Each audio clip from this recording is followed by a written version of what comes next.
Hello, everyone. I'm Peter Salovey, and welcome to Yale Talk. So 50 years ago, the DeVane Lecture series first offered members of our local New Haven community a chance to learn alongside Yale College students. Since then, the program has enjoyed enormous popularity. Its sweeping course offerings have spanned Bach the theologian to the evolution of beauty.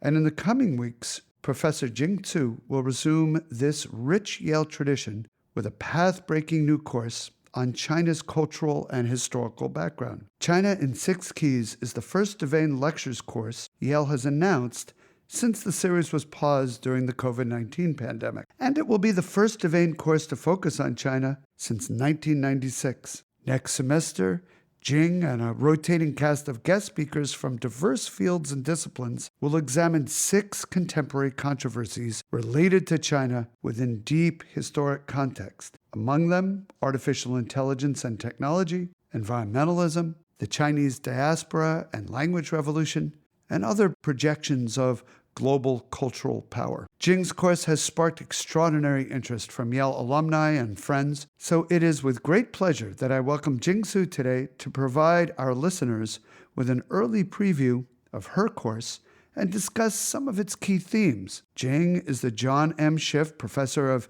East Asian Languages and Literatures and of Comparative Literature in Yale's Faculty of Arts and Sciences. Earlier this year, she served as a cultural commentator about China for NBC during its coverage of the Olympic Winter Games in Beijing. And her most recent book, Kingdom of Characters, explores the language revolution that made China modern. Jing, thank you so much for joining me today on Yale Talk. Thank you so much for having me, Peter. Great. So let's begin with your DeVane Lecture course. You will take 6 contemporary controversies and headlines about China and look at them in deep historical context. So tell us a little bit more about the unique structure of this course and how you conceived of the idea. Well, I think the first question anyone would have is probably why 6 keys and why these 6 keys? And for me, this course grows out of another course I've been teaching at Yale, China and the World.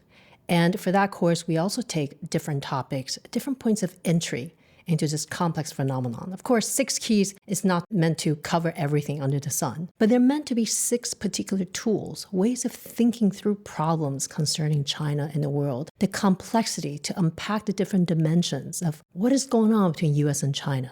How do Chinese Americans get caught in between? And what does this mean in the longer arc of interaction between China and the West? So these 6 keys are meant to give us 6 different perspectives that hopefully will give our students and community participants a way of accessing this continuous unfolding phenomenon even after they leave the course. It seems that the 6 keys incorporate the topics that reflect the breadth of your own scholarly interests. Maybe you could say a little bit more about what students should expect. Well, because this is such a living phenomenon where we're watching history in the making, and we frankly have no idea where it's going to go. So I thought it was really important that students and our community listeners don't just get my take on things as much as I try to give them different perspectives, the 2 sides, he said, she said, they said, but rather to bring outsiders, like people who work in different industries and different sectors of society who look at this problem with a vantage point that we don't normally have in the classroom. So I want to bring people from the boardroom, from the war room, from the press room. Among them, for instance, is an AI scientist from Google, and he and I will be talking about what does this tech race mean between China and the US, and where is it going, and what are some of the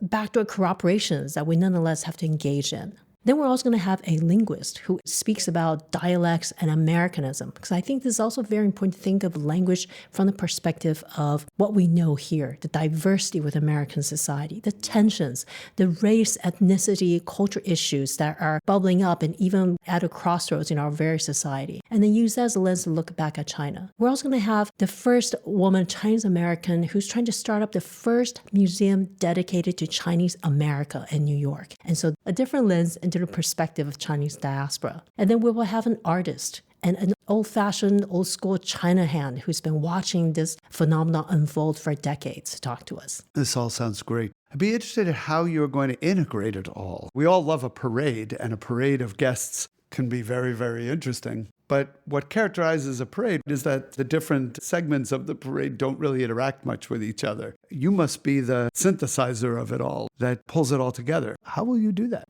I'm now picturing myself wielding a baton in front of the parade, Peter. And I think that's what I will aim to do, which is to put these together as a more or less complete context for thinking about the most pressing issues of our day. And there are a few take-homes that I hope that our listeners and participants will take with them. For one, China actually has never been more like the US.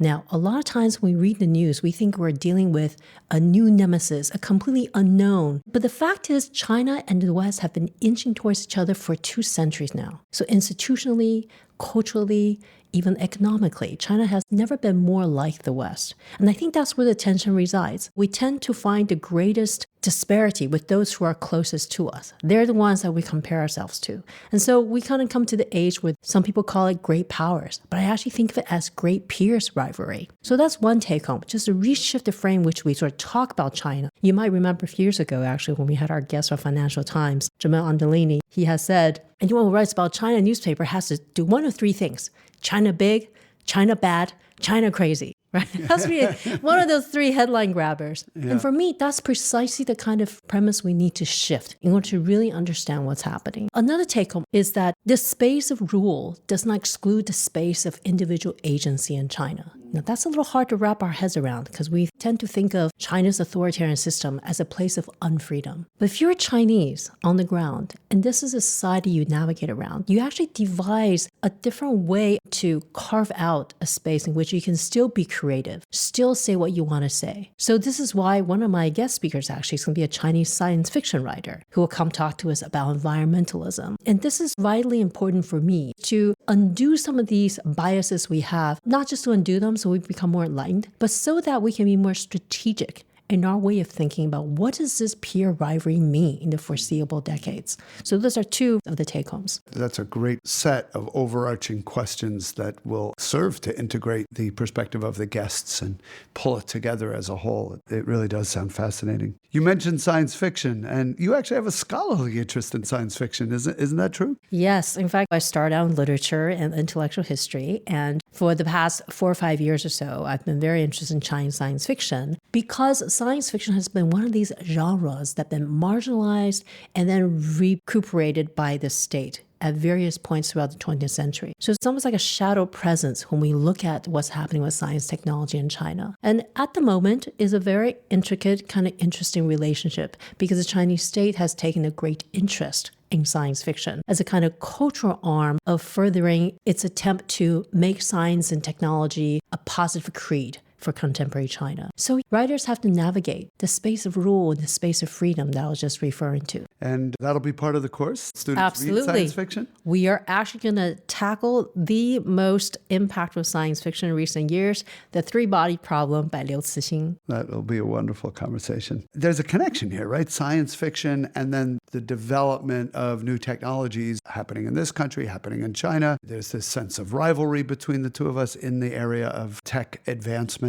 Is there a connection between what one generation's science fiction is the next generation's science? Well, it's interesting you should say that because science fiction, even in this country, Arthur C. Clarke was an advisor. They were consulted in governmental, like in NASA research. They would be brought in as sounding boards for scientists and developing policies. Like, where could this possibly go that we have not seen yet, right? So that's why you bring in science writers to bring that dystopian perspective, a way of thinking about science and what it could do for humanity in an imaginative way, unfettered by policy or money or resources. So I think in this sense that science fiction really is a very special niche right now in which we can think about how culture, science, technology, state power come together in contemporary China. So interesting to me, the science fiction that fascinated me as a child, what has already come true and what hasn't, right? So communicating by speaking into your watch. I do that every day.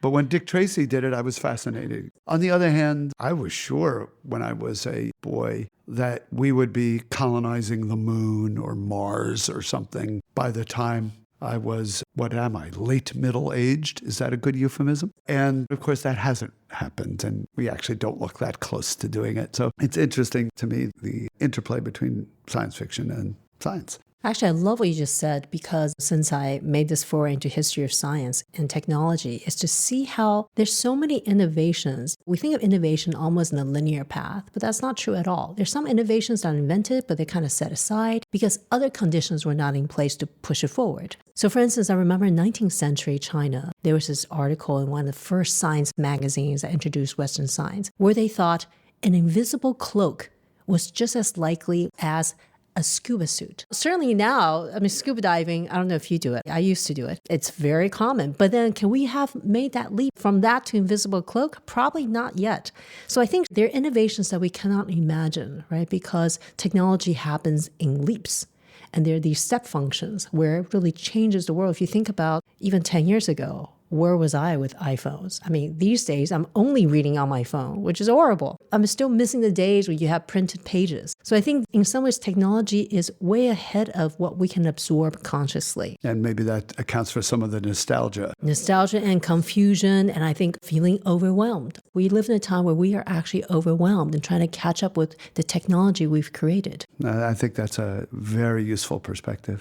So we spoke at the beginning of our conversation about your professorships in the Faculty of Arts and Sciences, and by extension, your teaching in Yale College as a professor in East Asian language and literature and comparative literature. But you also hold a faculty appointment in the Jackson School of Global Affairs, and I'd be very interested in the way in which that appointment might have led to new perspectives for you and how your teaching in Jackson coexists with your teaching in arts and sciences. In the past 3-4 years, I started teaching a course just for Jackson, and it's basically called Asia Now. And it changes from cultural conflicts, globalization, human rights to environmentalism. And the reason why I made that pivot is because I study China. I always feel like I'm trying to catch up with what I study and have to catch up with reinventing tools and finding new ways of looking at this problem. And at Jackson, I get to explore just that. In the humanities, I will always be indebted to thinking freely, creatively, deeply, historically. But I feel like Jackson challenges me, and it gives me an opportunity to translate, to funnel this slowly cumulative academic knowledge into practical, relevant, policy-driven perspectives. And it's been enormously stimulating to interact with policy people or people who work in defense or the military, because they look at the world very differently. And I feel it's very good for every academic to get a sense of what the real world really is like beyond these walls. Certainly the way I'm going to approach the DeVane, I hope will also bear the imprint of my experience at Yale as a faculty since 2006. I think of myself as having been brought up on this campus. And it's only on a campus like this where I feel I had access to people like at Jackson, or the law school, or the sciences, or social sciences, or the humanities. Yale's a pretty complete microcosm that allows you to roam freely intellectually, and I've been very grateful for that. And I certainly hope that also is something that I can bring uniquely to the classroom and hopefully impart and inspire my students. And you certainly join a long tradition of interest at Yale by faculty in China, whether we think of Professor Wells and his teaching of Chinese language at the end of the 19th century, or Professor Spence and his incredibly popular courses on modern China. And I'm so sorry that he passed away fairly recently, but had an impact on generations of Yale College students. Both of them did. And you're the kind of heir to all of that intellectual tradition at Yale. It's pretty extraordinary to think about that. All I can say is I have big shoes to fill, but it certainly feels like an honor and privilege to be in the footsteps of these predecessors. And we are privileged to have you take on the DeVane Lectures this year and to inspire our students as well as our neighbors in New Haven and others who will join the course. And I thank you for taking it on. When people talk to me about contemporary China, one of the things that is mentioned all the time is you'll never understand contemporary China if you don't understand Chinese history and literature. Do you think that's true? I actually do think culture is a big factor that is often left out when people analyze China at the moment. If you read a newspaper, we're mostly preoccupied about what's happened in the past 20, 40 years. And I think that is kind of a problem because cultural understanding are meant to preempt conflicts. So by the time you are in a crisis mode, which I think we are now, and you're expecting culture to be at your fingertips, that's not quite all there. And I think we're missing a critical part of who we're actually engaging with, Who is this rival? What have they been thinking? And I think on this score, China has been way ahead because China has been a diligent understudy of the Western system. And it's been studying us far longer and far more carefully than we have in return. So this is a chance for us to catch up. When I have traveled to China, I hear it all the time. We know you better than you know us. I think there's some truth to that. Today, as we record this podcast, President Xi and President Biden are speaking with each other. And I'm wondering if you have any thoughts about what will come of all of that and whether we should be optimistic that a little bit of this freeze between the two countries will begin to thaw. Will this make any difference, these kinds of talks? I certainly think it's helpful that they are making this step because I think it is quite clear that neither side wants this conflict to escalate. And this is not like the Cold War, where there's no economic interaction or stakes between US and Russia. This time, we're so entwined, and what happens to one will impact the other irrevocably, as much as we try to now build these walls around ourselves. So what I hope will come of it, more slowing down. I feel like the more time we have to strategize our position vis-a-vis the other, the better. Because I think we're also now, I hope, past a stage where there's a lot of vilification, demonization on both sides, and shock of, I didn't know you were like this. I use a metaphor that I feel like the US and China have been dating for a few decades. And all of a sudden they're at the point where they're thinking, wait a minute, you didn't tell me you didn't want this. I thought you were perfectly happy to spend time with my in-laws all the time. So for a while, it just seemed like there's this shock and disappointments on both sides. But I think now the mood is sober. I think we're now into really properly on the course of competition. And there's going to be a lot more strategy, a lot more long-term thinking. No one wants a war. I think that is fair to say. On a level playing field and done in a fair way, competition is good. I think competition would be good. And boy, is this a competition we have not seen in a while, because this is really a competition between systems. It is not just in the area of AI, it's not just in the area of economy or global power. This is really two different systems. They managed to both prosper, and now they want to see who's going to win out. Does one side have to win out, or can two very different systems coexist? I think they would have to, because we also remember this is not just about US and China. This is actually about the rest of the world. Look at Southeast Asia. Southeast Asia is split on this, and they don't want to get caught in between. This is not like the Cold War, where it's only after the fact that we get to learn how much this has impacted the rest of the world. This is happening in real time. There are other stakeholders that want to sit at the table, that want to persuade or dissuade both powers from taking things up yet another level. Yeah, I think that's very true. I saw it when I was in Singapore a month or two ago, how challenging it is for a place like Singapore to navigate between the U.S. and China, wanting to have good relations with both. You see it in India's policies currently, too, trying to maintain relations with both parties. And of course, we're never going to solve, in my view, the major issues facing the world today: climate change, inequality, migration. If we try to do that in isolation, I think we have to do it cooperatively, might not be the right word, but in some way jointly with China. And with some kind of respect. And I absolutely agree with you there. So let me move to your own scholarship. You have a recent book called Kingdom of Characters. It has been met with broad acclaim in the national press, and it explores the century-long effort to make the Chinese language, which has 300 spoken dialects, 80,000 written characters, more accessible to the modern world. Here at Yale, in your teaching, you're going to review the way China has tried to make itself and its language more user-friendly. Tell us about this revolution in the Chinese language and what it means for all of us. This is really an extraordinary history, far beyond what I thought I was getting into at the beginning. It's essentially a story about China and the West, but told through the lens of language. And for more than 470 years, Chinese and Westerners have been trying to understand each other through this language. First, they try to master to communicate. Then they try to master to technologize and to modernize. And it's a story that really takes you from the challenges that China had within to unify these hundreds of dialects. Because in the 19th century or turn of the 20th century, people from the North couldn't understand those from the South. And there was this great impediment and great concern for the Chinese who look abroad and see how alphabetic languages and nations who use them seem to have much less of a problem. There's a concern about Chinese language slowing you down. I mean, it's really the first and last great wall of China, right? Every foreigner who's ever gone to China from 16th century to the present would notice and remark something about the difficulty of the language and how utterly different it is. And I have to say, embedded in that is also a long-standing suspicion. Can a people who write and think in a language like that be anything like us? And I think that's kind of a deep-seated doubt that's always been deposited along with the difficulty of language. So this book was set out to demystify that and to tell a story from inside China and out about a tale of collaboration. We were talking about earlier how we must work together. China and the West have not always been foes.